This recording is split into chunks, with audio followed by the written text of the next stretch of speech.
My name is Rahul Sharma. I've been in the corporate America for 20 years, transforming people, transforming leaders, and ensuring that people who wants to move to the next level, they take steady steps. It's all about taking steps. We all may be great individuals, but if we have to the next level, we have to work as one team.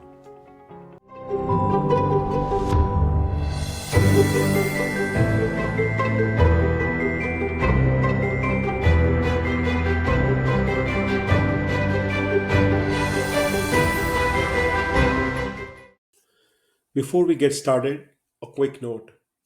The opinions expressed here are my own and those of my guest. This conversation is intended for informational and educational purposes only. Always seek expert guidance for your unique situation. And I'm also pleased to inform you that NESDA Global is a proud sponsor for this season's podcast. Thank you, NESDA.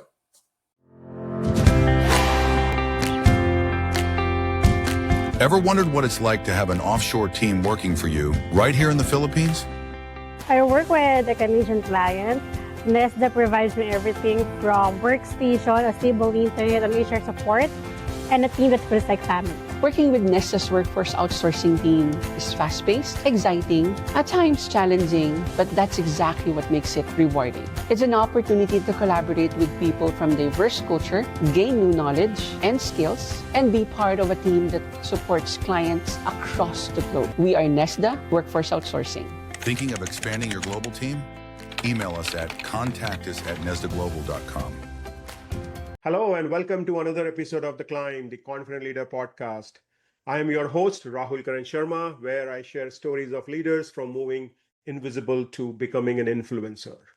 Today, I have an amazing leader coming in from corporate world with an 18 years of experience in talent acquisition, talent management, business management, and operations.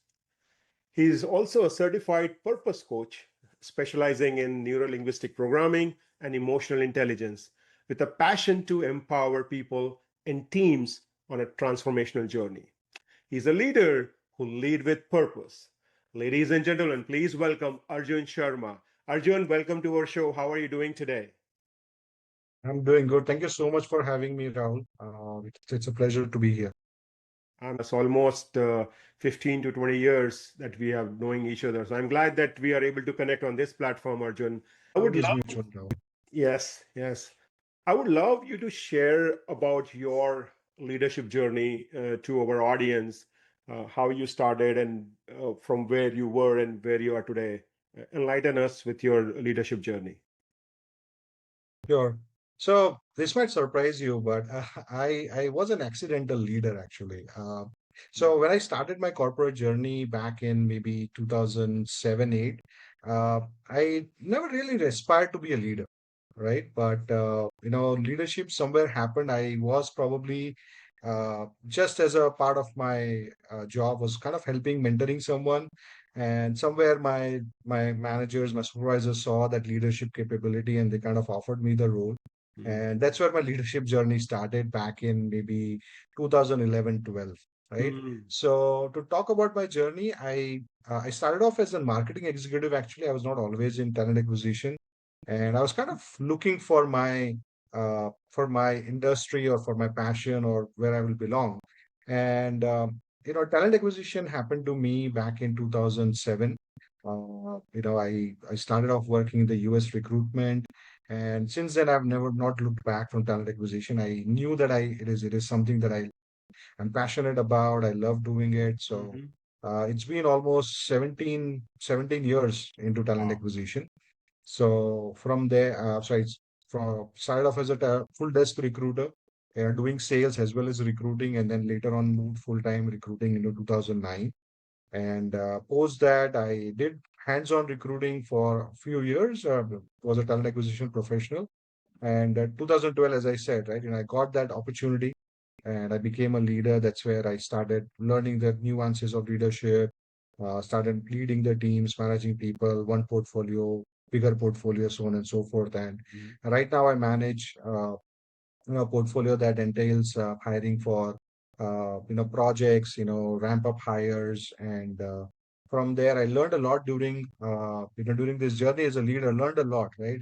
How change management works, how Sure. you really work with people, right? How your people skills kind of worked out. So, it's been almost about 12 years into leadership, and I'm glad that leadership happened to me because I'm enjoying a lot and really looking forward to working with people, being people focused, on forward of the career as well. Awesome. But I know you have been many times on stages to get the award as well as get your team members award, team award. So I'm sure what you did as a leader definitely worked well with for you and for the organization. So kudos to you. Now, Thank you. I'm sure it was not be very easy to transition from that individual contributor to a leader, specifically in the fast-paced world that staffing industry is in.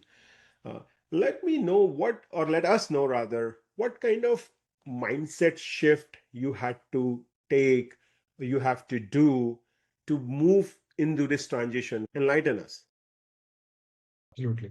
So, I think the initial years, our initial first year into leadership was very difficult, I'll be honest. All of a sudden, I was individual contributor and they asked me to lead a team of two people. And I think I struggled a lot in the first initial 6 months, right? The teammates weren't happy, we weren't getting the results that were expected, and those angry calls with for the boss, right? Development and for improvement and all. Then somewhere I spoke to a few people who probably were into leadership role already. Some were colleagues, some were peers, some were like senior to me. And I realized one thing that for a leader, and especially someone who is transitioning or getting into a leadership position, has to understand that managing self and managing individual productivity is very different when you have to manage someone else's work and productivity. Mhm. And that's when I understood that every person is different, right? Not even the two people that you have in your team or three people or maybe many, right? They'll not be the same. You'll have to have a different approach for everyone. Everyone's motivation is different. Everyone's intention is different, and that mindset shift helped me really focus on how I can drive those two people, right? And because I was kind of pushing them based on what I used to believe and what I used to think and what my intentions were. Mhm. And then I took to understood that what their intentions are, what their goals are, what their motivations are. And I started using pointers to drive them based on what they were looking for. And Mhm. that kind of helped me derive results better compared to what initial 6 months were. Because when it comes to leading people, it's more about the people than the leader himself, right? Because that's how you become a leader, right? When you're Sure. more focused on the people and you kind of work accordingly versus your own beliefs. Of course, Mhm. you have to take your beliefs and things into place, but at the Sure. same time, what the other person or the people that you're leading need is what matters the most. So that mindset shift helped me to be a better leader. Wow. So a great point Arjun is bringing up, and I will call this as a golden nugget for us listeners, is managing our own productivity is fairly easy than managing someone else's productivity. And sooner we know as a leader, it will make a difference in your team members' life. And just to piggyback on what you were mentioning, in our management, we have this theory or concept of situational leadership or leadership according to situations. Instead of just leading the way, you have your own skills, you have your own style. We need to adapt as a leader as for the style of the individual. And that's what you have demonstrated, Arjun. So kudos to you, my friend. Thank you, thank you, thank you, Rahul. Now, coming someone from corporate, and as you know, I've been in the corporate for over 20 plus years. At Steady Steps, we have created a climb framework, Arjun, which is based on the journey of a leader that they go through in any organization or as an entrepreneur. So we wanted to take your inputs on that. Our leadership framework is based on four stages. And it has two components. One is the confidence, and second is collaboration, because we believe these two factors are very, very important in any leader's journey. And the four stages are they start with being an invisible, where no one is seeing them. They are just one person sitting on the corner office or somewhere in the office. From there, they move to potential, where someone sees the potential, like how your leader saw potential in you to move to the next level. Then from potential, they move to achiever. So they are getting all the numbers, their accolades. And from there, some people move to a burnout, lead themselves to burnout, and some they are able to navigate to the influencer. And when they are at influencer stage, they are able to create more leaders for the organization. And our climb framework is basically moving people or leaders from one stage to another. So the C in climb stands for cultivate your mindset. So when you are invisible, you cultivate your mindset to step up, have a growth mindset. When you are in potential stage, the L stands for leverage your strength. Most of the time, at that moment, individuals see how others are doing. They try to imitate others. They try to imitate their seniors rather leveraging their own strength. So our recommendation is leveraging their strength. And then when you are in achiever stage, the reason why people leave to burn out is they are going directionless. They don't have any sense of purpose or a direction. So here the I in the climb framework stands for integrate your purpose and vision. And then when you navigate yourself to influencer, our M and B in climb framework, M stands for magnify your impact, and B stands for build your legacy. So, so when they use this climb framework, they are able to move from one stage to another. And please note that the moment the leader moves from one team to another, they may go back to even if they're influencer, they may go back to the invisible stage, or if they move from an organization to an organization. So my question to you is, how does this resonate? Do you see that people who have managed, or probably you are coaching, do they go through these stages? What's your thoughts? Oh no, absolutely. I 110% agree with you on this stages, right? Because uh, I've seen a lot of changes myself, right? I was associated with one big account for a good amount of time, during my tenure, and then when the time came in, right, to move and take up a new challenge, uh, I think, and I posted about it at a few days back on LinkedIn as well. The stage was invisible, right? From an achiever, I was an achiever, and I proved myself into that account. From there, moving on to another, taking up a new challenge, I was immediately invisible, right? Because even though I had the team, right? But when it came to stakeholders, when it came to be a leader who is running that particular portfolio or supporting that portfolio, it was invisibility that I faced, right?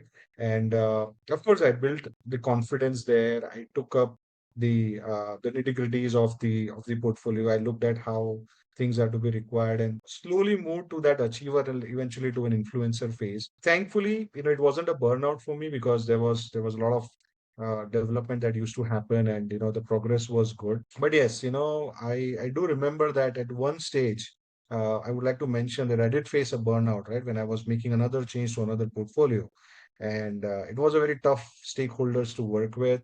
A lot of things that I tried, it was completely new team. And at one point of a time, I did feel that burnout, that I've tried everything and it's not working out. But what again kind of took me back to an achiever or the confident aspect was that I had a legacy that I look back to, right? Two successful portfolios. I've really managed those teams and I've really shown and been on the stage for that. So that gave me the confidence. From there, I moved into achievement and then, of course, influence stage. But yeah, to answer your question, Rahul, I 100% resonate with this climb framework and how different stages work out on different changes. All right, thank you for the acknowledgement, and I applaud your journey. And there's a lot of learnings to be taken here.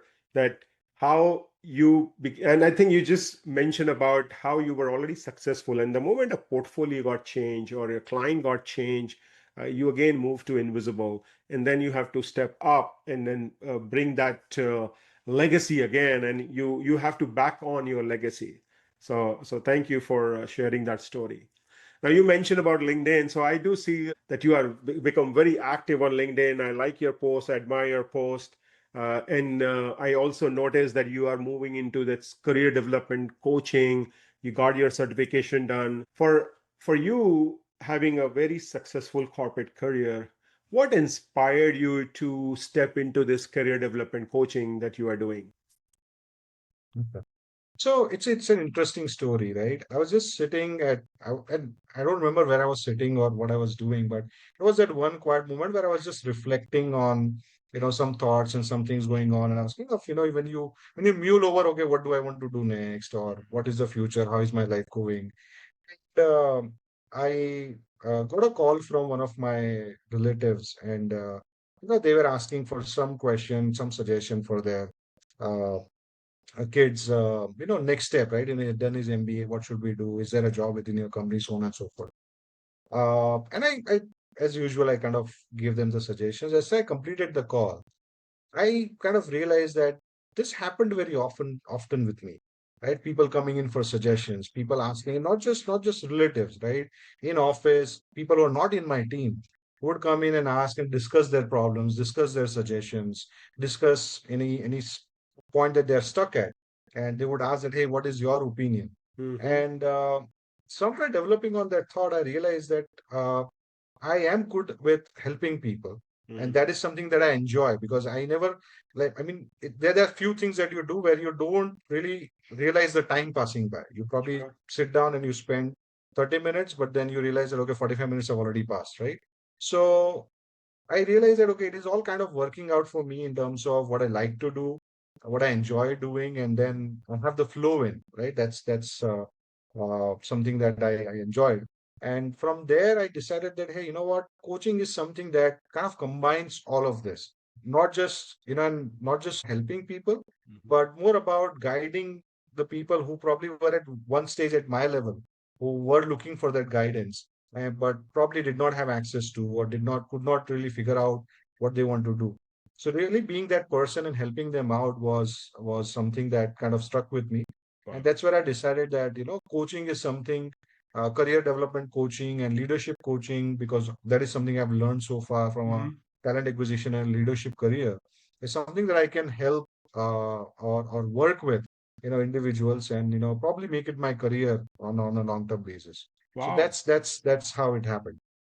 Wow. So you never know how a small thing can convert you to take that as a career.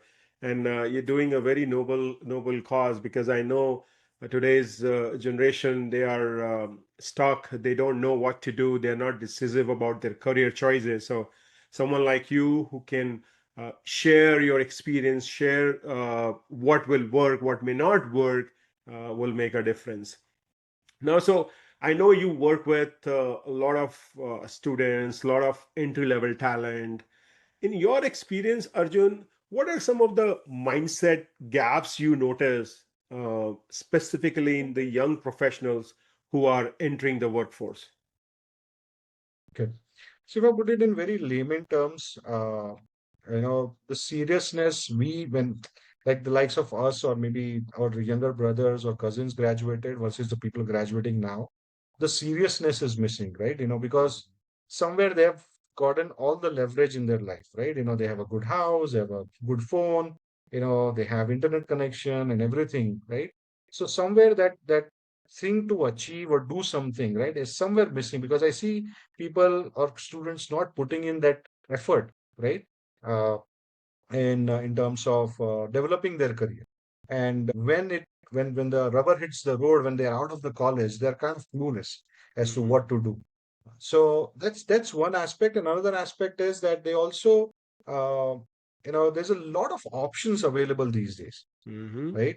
But people are not sure which one is best for them. And this generation or this set of people, as Gen Z as we call them, they also want shortcuts to a lot of things. Mm-hmm. So that's something people, because they want to grow, they want to become a leader soon, they want to start earning an X amount soon, right? Because they are the generation of the TikToks and Reels, right? So they want everything, they want instant gratification.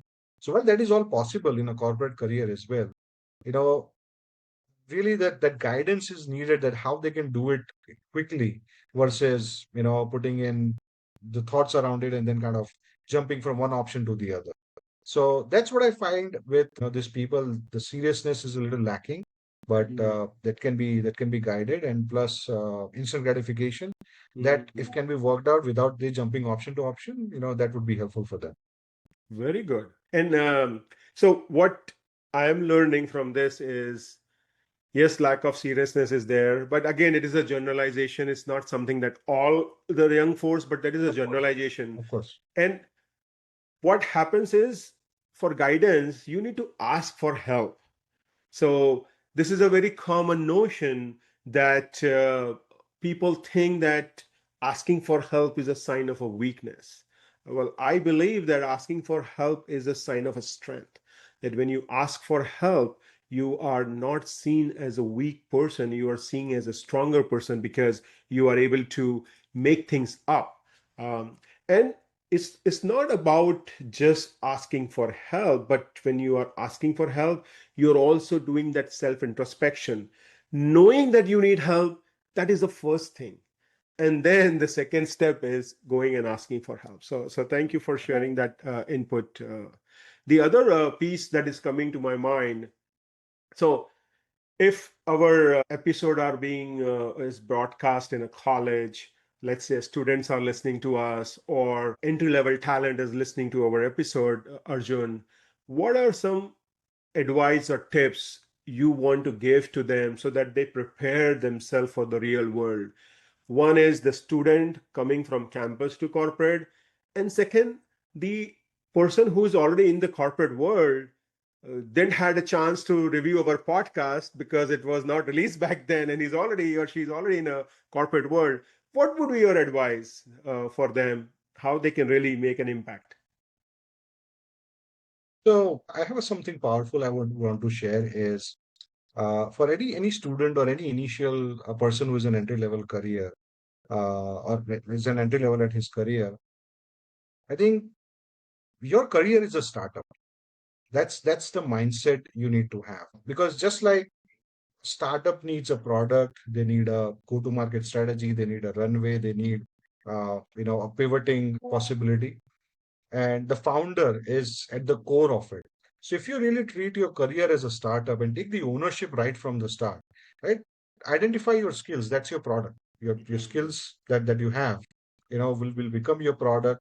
The roles that you go for, right? The roles that you look at that will create value for your skills, will be your go-to-market strategy, right? Your LinkedIn, your social media, your resume, right? If you're a fresher, right? That becomes your pitch deck, right? And Mhm. your runway is, how you really keep on upskilling yourself, keep yourself relevant to the career that you are in, right? And it also talks about a founder's mindset, because startups, they don't wait for a permission to try a new thing. They kind of Mhm. test a new thing, works good, doesn't work, they they iterate and then move on to a next thing.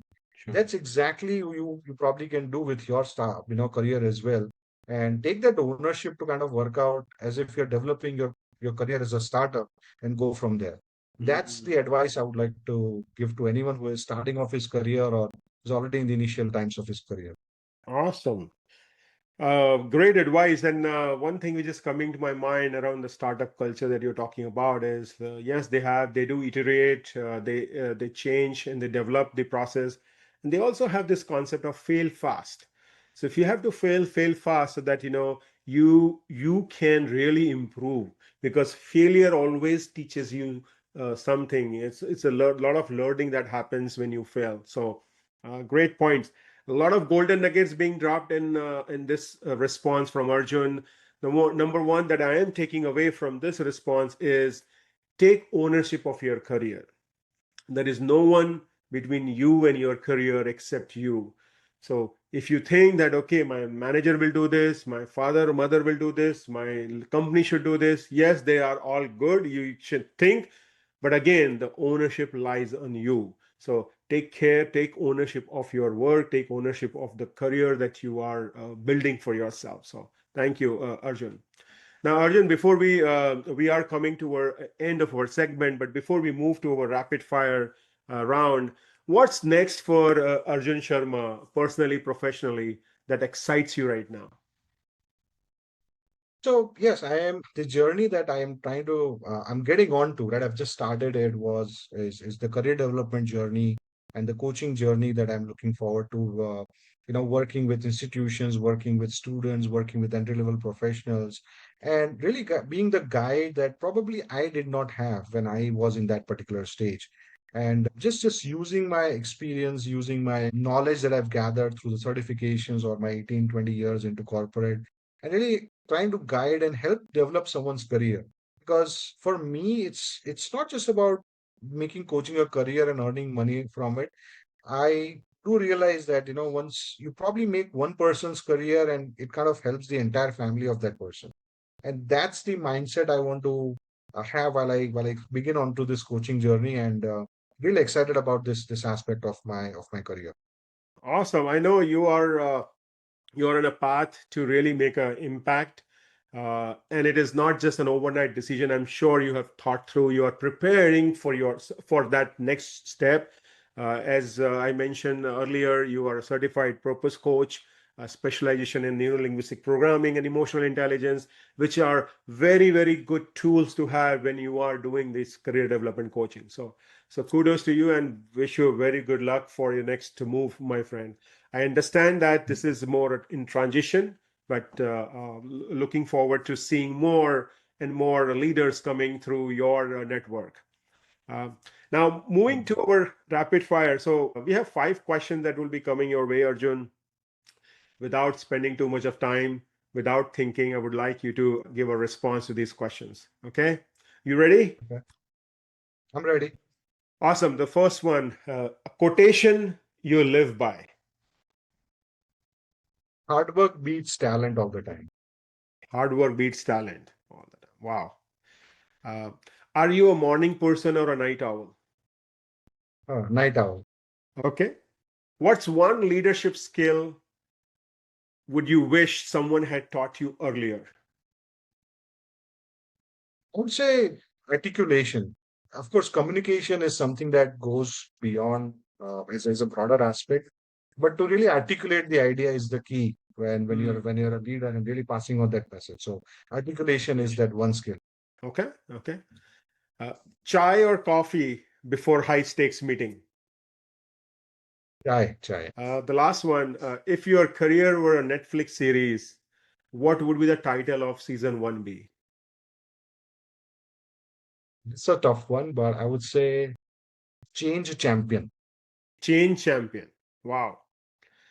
Change champion, not I'm sure it would be a blockbuster, my friend. So kudos again, Arjun. Very thanks to you for being here, for sharing your insights. And before I let you go, are there any final words of wisdom for our listeners? Uh, yeah, I would just say that when it comes to leadership, I think very important is you have that mindset, and I think I live by this point from Simon Sinek. Leadership is not about being in charge, but taking care of the people that are in your charge. So when Mhm. you're into the leadership path and into that stage of your career, I think it becomes very important that you care about people because they are the ones who are going to bring the results that you will be accountable for, and they are the ones who will make sure that you become successful as a leader. So care about people, make sure that you are taking care of the people that are in your charge. Awesome. And you definitely demonstrated that you are a very heart center leader, Arjun. I've seen that you doing things for your team, going extra mile for your team. So thank you again. Uh, Thank you. Now, as a ritual, I'll share my learnings from this episode. And listeners and someone who is watching it on YouTube, please put your comments on what did you like from this episode. So for me, the first one was managing our own productivity is fairly easy versus managing someone else's productivity. So just because you are a high performer, individual performer, does not necessarily mean you would be a better leader. It's a little challenging and you need to work your way up. The second one was specifically for those college students or entry-level talent entering the workforce, take ownership of your career. Take career as a startup. Fail fast, learn more, and be curious. Remember, there is only person between you and your success is you. So do not allow anyone else to step in. Take charge, take ownership. And lastly, as he rightly mentioned, the Simon's quote, leadership is not about being in charge. Leadership is all about taking in charge of people working with you, people working in your team, around you, and in your organization. So lead by purpose, lead with heart, and become a leader that people will love to work with. With that said, we're signing off. Thank you again, Arjun, for being in the show. Have an Thank you, amazing Rahul, rest for of the having day me. and rest of the week. Thank you. Thank you so much, Rahul. Thank you.